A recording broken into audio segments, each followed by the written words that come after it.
E aí pessoal, tudo bem com vocês?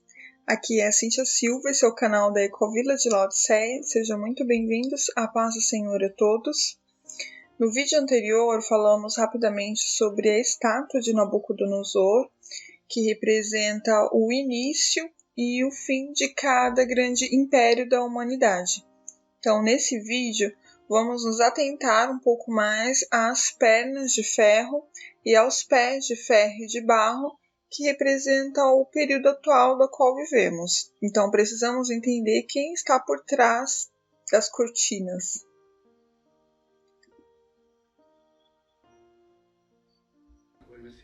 Antes de sair para saudar os peregrinos na Praça de São Pedro, Francisco se reuniu com vários representantes políticos e religiosos do Iraque. Haviam xiitas, sunitas, cristãos, iázides e mandeus. Francisco disse que sua visita é um gesto de fraternidade. As diferenças, apontou um ilustrativo exemplo, não devem ser obstáculos para a paz.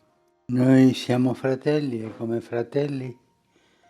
Nós somos irmãos e, como irmãos, todos diferentes e todos iguais, como os dedos de uma mão.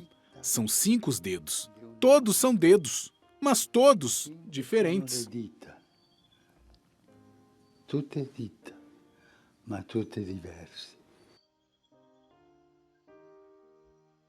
O Papa cumprimentou a todos, um por um. Deu e recebeu várias demonstrações de afeto, como o Alcorão, ou a peça que costumam vestir os sheiks.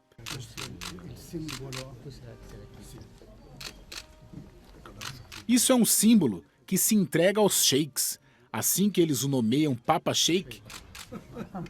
Você me sobe de categoria? O Papa Francisco deu ao representante as 3 medalhas de seu papado. Le 3 monete del pontificato in bronzo, argento e ouro. No capítulo 7 do livro de Daniel, no versículo 7 temos o seguinte: depois disto, eu continuava olhando nas visões da noite, e eis aqui o quarto animal, terrível e espantoso e muito forte, o qual tinha dentes grandes de ferro. Ele devorava e fazia em pedaços e pisava aos pés o que sobrava. Era diferente de todos os animais que aparecem antes dele e tinha 10 pontas. Então, este terrível animal é o quarto reino que dominará sobre a face da terra, será o último reino, e ele abrange desde Roma pagã, com os imperadores como César, o Herodes, que mandou matar as crianças abaixo de 2 anos para impedir a vinda do Messias, Nero, que tocou fogo em Roma e colocou a culpa nos cristãos e fez um grande massacre. Então, este reinado, este império, desde o início, ele é extremamente violento e cruel. Então, ele abrange toda a Idade Média e vem até os dias atuais. Então, no ano de 380 d.C., o imperador Teodósio I estabeleceu o cristianismo como a religião oficial do Estado. Então, a partir daí, surgiu vários concílios, e vários dogmas, surgiu as bases da Igreja Católica. Então, é aí que dizemos que é onde o diabo veste saia. No ano de 476 d.C., houve a queda do Império Romano Ocidental. Foi quando sucessivas invasões dos bárbaros acabaram enfraquecendo o Império e, com isso, houve a divisão do território em várias comunidades. E no ano de 538, o imperador Justiniano, que está governando lá de Constantinopla, ele faz uma série de decretos, que colocam a igreja como o sustentáculo do império. Então já não é o império que sustenta a igreja, é a igreja que sustenta o império. Ocorre o processo de fortalecimento do papado. Então, esse aí, do primeiro da foto, é o Clovis. Ele foi o primeiro rei dos francos a unir todas as tribos francas sobre um único governante. Então, por intermédio da igreja, ele se casa com uma mulher cristã e, com isso, ele se converte, ele faz uma aliança com o catolicismo, ele se converte e faz com que o seu reinado seja ilegítimo. Então, a partir daí, os seus súditos também começam a se converter, e com isso a igreja ganha muita força. Este é o Carlo Martel. Ele foi fundador do Império Carolíngio. Então, Carlos Martel foi extremamente importante porque ele parou o avanço dos muçulmanos. Eles estavam ali, já tinham dominado toda a região do Oriente e estavam já marchando para o Ocidente. Então, Carlos Martel impediu esse progresso. Ainda bem, né? Se não fosse Carlos Martel, não sei não. Mas graças a Deus que ele conseguiu impedir esse avanço dos muçulmanos e com isso ele estabeleceu a sua dinastia, né, do Império Carolíngio. Então o filho dele, esse é o Pipino o Breve, que foi também muito importante. Ele subiu ao poder em 751. Em 754 foi coroado pelo Papa, recebendo o título Patrício dos Romanos. Então, com esse acordo com a igreja, ele concedeu terras, que foi as bases para a fundação dos estados pontifícios. E esse é o Carlos Magno.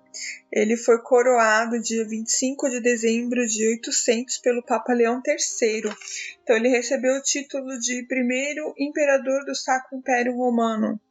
Então a partir daí surgiu o Sacro Império Romano Germânico, onde o trono ficava na Alemanha. Ele é listado como Carlos I nas listas reais da Alemanha. Então ele foi muito importante para a Igreja Católica. Então, os seus filhos não conseguiram manter o reinado. Então, houve uma fragmentação feudal e a formação dos estados-nações, né, que eram rivais após o seu reinado.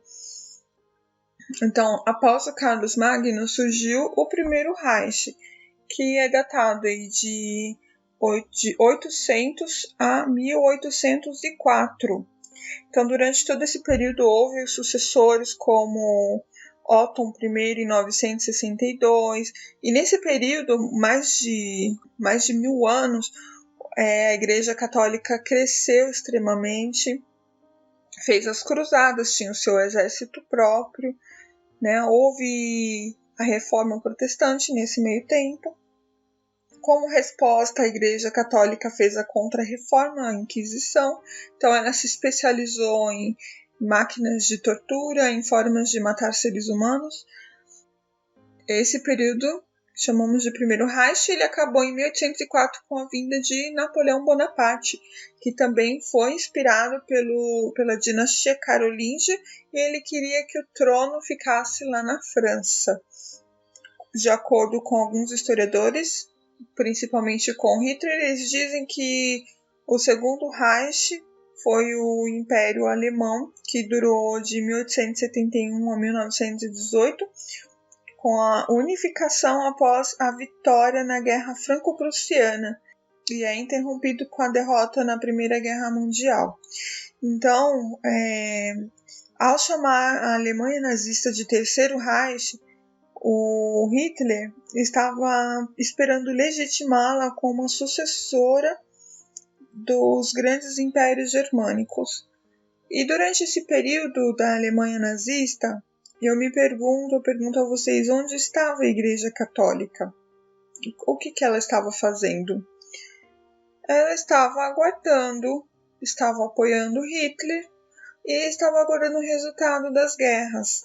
Porque se ele fosse o vencedor, com certeza ele seria coroado o sucessor do Sacro Império Romano Germânico, concretizando o que foi predito pelos pais da Europa, como eles dizem, os criadores da Europa.